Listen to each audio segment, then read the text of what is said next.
सरकार तो अपने आप जाने वाली है, उसमें हम कुछ नहीं कह रहे हैं।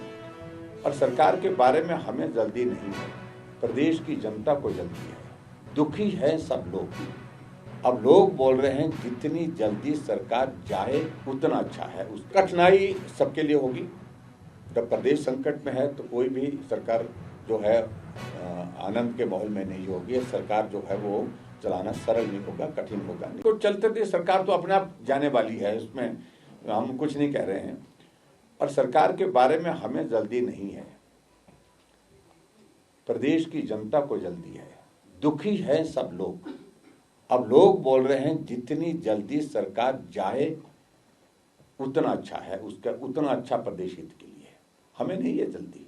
हम तो मन बना करके बैठे हैं 5 साल के लिए विपक्ष में, और 5 साल जो विपक्ष की भूमिका हम निभाने के लिए जो हमारी जिम्मेवारी है, उस जिम्मेवारी को हम निभा रहे हैं, कर रहे हैं।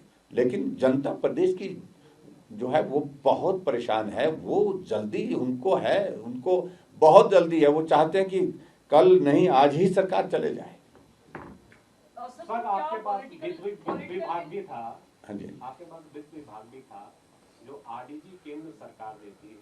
मैं इस बात को लेकर के एक बात तो बड़ी सीधी सी है कि बेसिकली आपका आमदन क्या है और खर्चा कितना है और बीच में गैप कितना है। रेवेन्यू डेफिसिट ग्रांट का बेसिक कॉन्सेप्ट तो ये है। लेकिन उसके बाद जो डेवल्यूशन जो है वो जितना पूरा आपका केंद्र सरकार की आय होती है उसमें जो स्टेट को जो हिस्सा मिलता है वो भी एक कंसिडरेशन का एक पॉइंट रहता है उसमें। और इन सारी चीज़ों को लेकर के केंद्र बार बार आग्रह करती है कि आप अपने रेवेन्यू को जनरेट करने के लिए कदम उठाइए, खर्चे को कम करने के लिए कदम उठाइए। ये बहुत सारी चीज़ों को लेकर के रहता है। तो वर्तमान सरकार को बार बार ये कहा जा रहा था कि आप एक तरफ तो फ्री बीज की बात कर रहे हैं, एक तरफ आप 10 गारंटियां दे रहे हैं, आप 24 लाख के करीब महिलाओं को 1500 रुपए देने की बात कर रहे हैं।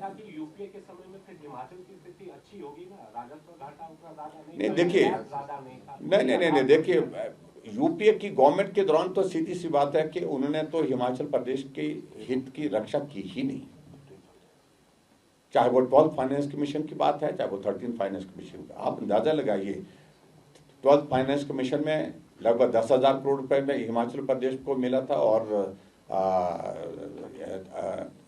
13th फाइनेंस कमीशन में 6,700 करोड़ रुपए हिमाचल प्रदेश को मिला। मतलब लोएस्ट है।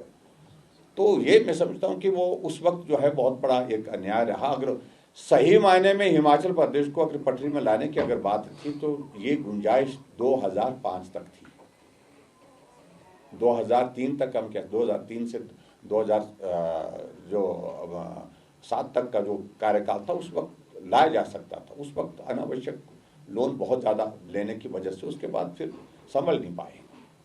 सर, अगर आरडीजी बहाल नहीं होती है, क्या बीजेपी जब सत्ता में आएगी सरकार चलाने में सक्षम होगी, या बीजेपी को भी इसी आर्थिक संकट से कठिनाई सबके लिए होगी।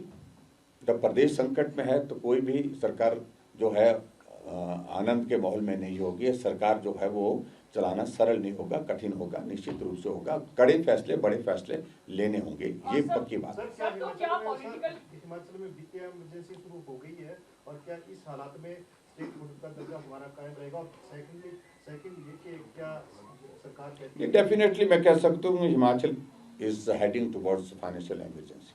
डेफिनेटली सिचुएशन, प्रेजेंट सिचुएशन जो हमारे सामने है उस सारी चीज़ को हमको मान करके चलना पड़ेगा। लेकिन उसके बावजूद भी ये स्वीकार नहीं करते हैं तो बात अलग है। और चिंता का विषय है कि गैर जिम्मेदाराना व्यवहार